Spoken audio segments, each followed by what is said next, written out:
in a world that rewards conformity and punishes authenticity. Daring to be different is an act of inner courage. Carl Jung didn't just study the psyche. He lived through the fire of becoming his true self, even when it meant walking away from institutions, mentors, and societal expectations. To follow Jung's path is to confront the deep fear of being misunderstood, ridiculed, or abandoned. But it is also to discover a hidden reservoir of strength that only emerges when we stop performing and start becoming. This journey isn't about rebellion, it's about integrity, about aligning your outer life with your inner truth. Jung teaches us that real power comes not from being accepted by others, but from accepting the parts of ourselves we were taught to hide. If you've ever felt out of place, this path isn't your weakness, it's your awakening. From the earliest moments of life we are trained to fit in. We're told what's acceptable, what's normal, what earns love and approval. And so the parts of us that feel too intense, too sensitive, too creative, or too rebellious are quietly buried. But the truth is, the very qualities that set you apart are not defects. They are clues, signs of a deeper, more complex psyche that doesn't fit into society's narrow molds. Carl Jung understood this. He believed that the individual who feels different, who struggles to fit in, is often closer to a greater inner truth than those who conform easily. Being different doesn't mean you're broken. It means you see the world through a more nuanced lens. You may carry emotional depth, spiritual sensitivity, or a strong sense of intuition. These aren't traits that make life easy, but they make it meaningful, and yet because they don't match the mainstream, they often trigger shame. You begin to wonder, what's wrong with me? You try to erase the difference, conform, blend in, dilute yourself, but this only creates inner conflict, because what you're trying to suppress is your own soul. Jung wrote that individuation, the process of becoming whole, requires a confrontation with the self, and for those who feel different, this confrontation often means reclaiming the very qualities you were taught to reject. Your sensitivity isn't weakness, it's emotional intelligence. Your tendency to question everything isn't defiance, it's critical thinking. Your solitary nature isn't a flaw, it's a sign that you need space to hear your inner voice. These traits are markers of depth, not defects, but they only become powerful when you stop hiding them. There's a deep cost to self-erasure. When you constantly wear a mask to fit in, the real self begins to decay in the dark. You start living from the outside in, constantly adjusting yourself to others' expectations. But the soul rebels against this. Depression, anxiety, and even rage can surface, not because you're defective, but because your deeper self is being ignored. Jung believed that symptoms are signals. The things you suffer from are often cries from the deeper parts of you, begging to be seen, heard, and lived. The world doesn't need more carbon copies, it needs people who are willing to be real. And realness requires the courage to be different, to speak when it's unpopular, to feel when others numb, to stay with truth even when it isolates you. This is not an easy path, but it is the path to integrity, because when you finally embrace what sets you apart, something changes. You stop trying to escape yourself, and in doing so you begin to access a quiet but undeniable inner strength, the kind that doesn't need external validation to feel whole. People often search for purpose as if it's something to be found outside themselves, but purpose often begins where your difference lies. The things you notice that others miss, the experiences you've had that others can't understand, the pain you carry that others avoid, all of this becomes material for meaning if you stop rejecting it. Jung didn't want people to become perfect, he wanted them to become whole. And wholeness begins the moment you stop fighting who you are and start exploring the depths of what that difference really means.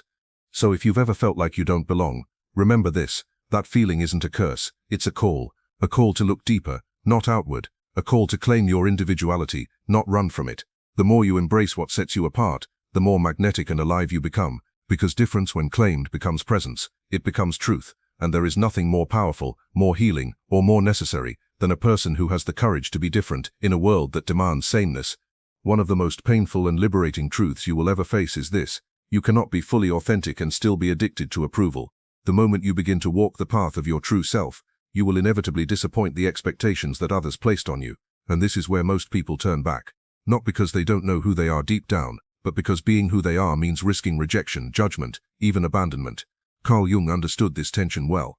Individuation, the journey toward becoming your true self, requires the death of the persona, the mask you've built to survive, and at the heart of that mask lies your need for approval. Approval seeking begins early. As children, we learn to shape ourselves based on what gets rewarded.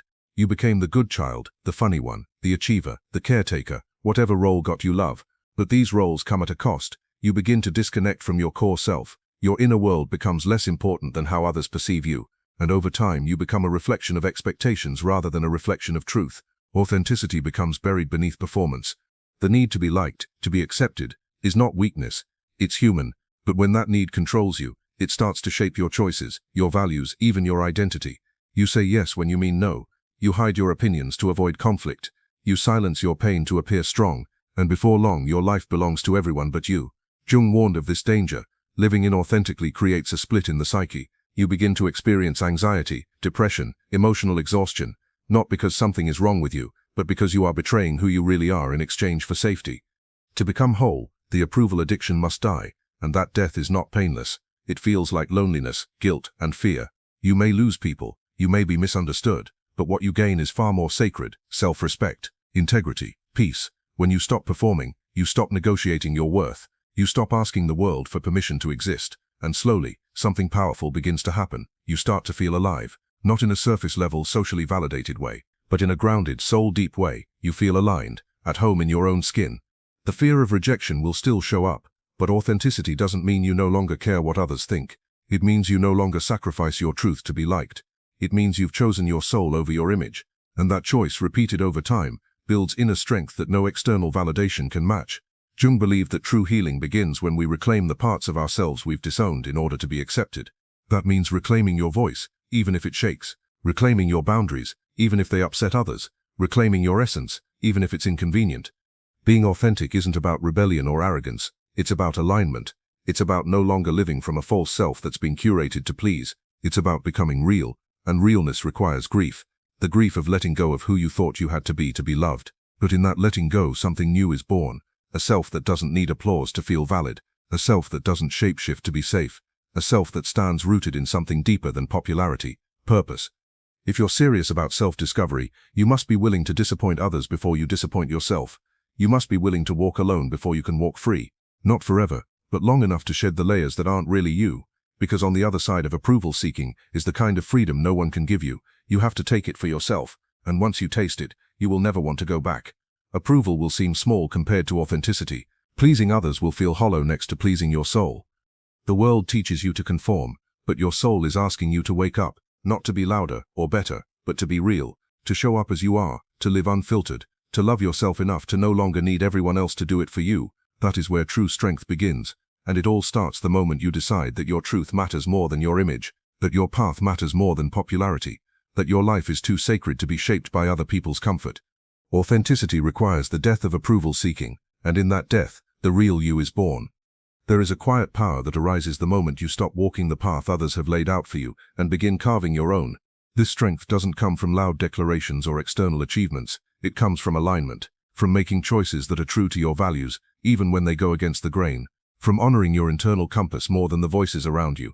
Carl Jung believed that the soul doesn't thrive in imitation, it thrives in authenticity, and that means true strength can only arise when you live a life that is genuinely yours. Following your own path isn't just a poetic phrase, it's a radical act. It means risking misunderstanding, judgment, and sometimes even isolation.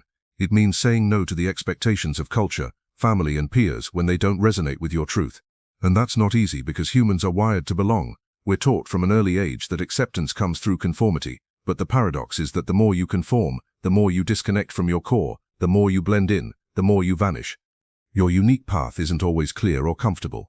Sometimes it begins with a breakdown, when the life you're living no longer fits. Other times it begins with a quiet whisper inside you that says there's more. Following your path may look like leaving a job that pays well but drains your soul. It might mean stepping out of a relationship that no longer feels honest. It might mean choosing creativity over stability, solitude over approval, integrity over success. These are not easy choices, but they are deeply strengthening. Each time you make a decision aligned with your inner truth, you reclaim a piece of your power. Even if no one claps, even if it makes no sense to others, your path doesn't need permission to be valid. Jung taught that the process of individuation, the journey to becoming who you truly are, requires courage, solitude, and self-trust. It's not about finding a destination, it's about becoming whole. And wholeness doesn't come from fitting in, it comes from standing in your own essence, even if it makes you an outsider. People will try to define you, culture will hand you templates, but the more you allow others to chart your course, the more fragmented you become inside. You may have success, but you'll feel hollow. You may be surrounded by people, but you'll feel alone, because no external achievement can substitute the inner strength that comes from living truthfully. Following your own path aligns your inner and outer worlds. It dissolves the anxiety that comes from pretending. It heals the fatigue that comes from trying to be what you're not. Real strength isn't just about perseverance, it's about alignment. It's knowing what matters to you and having the courage to live by it. It's saying this is who I am, and this is the life I choose to live, even when that life doesn't come with guarantees. Strength grows when you stop outsourcing your decisions to the crowd, when you stop asking, will they approve, and start asking, is this true for me? That shift, subtle at first, transforms everything. You will be tested. There will be moments when the easy road, pleasing others, staying silent, playing small, tempts you back into comfort. But the longer you walk your own path, the more you will realize that inner strength is not a trait you are born with. It's a muscle built through difficult, honest choices. It's built every time you stay true to your convictions, even when you're afraid. It's built every time you trust your gut over the group. It's built every time you say, I'd rather be real than be liked. And eventually this strength becomes unshakable, not because life gets easier, but because you're no longer betraying yourself. You begin to carry a presence that doesn't need validation, a quiet confidence that doesn't shout but speaks volumes. People sense it, some will admire you, others may resent you, but you will feel whole, and that wholeness will anchor you in storms that would break a false self. Jung often emphasized that the soul speaks in symbols, dreams, and deep longings. It doesn't speak in checklists or social trends. To follow your path is to become fluent in the language of your inner world. It's to say yes to the unknown, the irrational, the intuitive, and while that path may not always make sense to the mind, it always strengthens the heart. In the end, the people who leave the deepest mark on the world are not those who copied others, but those who had the courage to live their truth, to walk alone if necessary, to keep going even when the path was unclear. Your life has a direction written into your very being. Trust it, honor it, follow it, because your greatest strength will never come from being like everyone else. It will come from being fully, unapologetically, courageously you. Conformity is the silent sculptor of the false self. It molds us slowly, invisibly, until we no longer recognize what parts of us are truly ours, and what parts we borrowed for the sake of fitting in. From childhood we are rewarded for obedience and punished, sometimes subtly, for authenticity. We learn which parts of ourselves are acceptable to the tribe and which ones must be hidden, edited, or silenced. But the price of belonging through conformity is steep. We trade our wholeness for approval, our uniqueness for safety, and our inner voice for the collective noise. Carl Jung taught that the journey toward wholeness, what he called individuation, is not a path of becoming what others want, but of uncovering who you truly are. It's not about self-improvement in the social sense, it's about self-remembering. And the first step on that path begins the moment you stop chasing the illusion of fitting in and start listening to the deeper, often inconvenient truths inside you. Conformity is a defense. It protects us from judgment, rejection, and exile. But it also locks us in an identity that was never truly chosen. The you that you project to the world may gain acceptance, but the inner you feels increasingly unseen and unheard. You laugh when you're not amused. You nod when you disagree. You shrink when you want to stand tall. Slowly your soul begins to dim, not because you lack brilliance, but because it's exhausting to constantly filter your light. Wholeness, by contrast, is not filtered. It is raw. It's complex. It contains contradictions, flaws, and beauty that can't be labeled or smoothed out to match a social mold. When you begin to walk away from conformity, you start reclaiming the fragments of yourself you left behind to survive. The angry parts, the strange parts, the quiet parts, the sensitive, intuitive, wild, passionate parts. Wholeness welcomes all of them, not to indulge chaos, but to heal the divide between who you are and who you've been pretending to be. There is no wholeness without tension, because when you stop conforming, you disrupt the roles that others expect you to play. You may be told you're changing, difficult, or selfish, but that discomfort is part of the process. The false self must dissolve before the true self can fully emerge. You cannot become whole without shaking loose the layers of adaptation that no longer serve you. That means saying no when you've always said yes, speaking up when you've always stayed silent, taking risks that feel unnatural but necessary. This journey is not about rebellion for its own sake. It's about alignment. It's about no longer abandoning yourself to stay in other people's good graces. Wholeness is choosing truth over image, depth over popularity, authenticity over performance.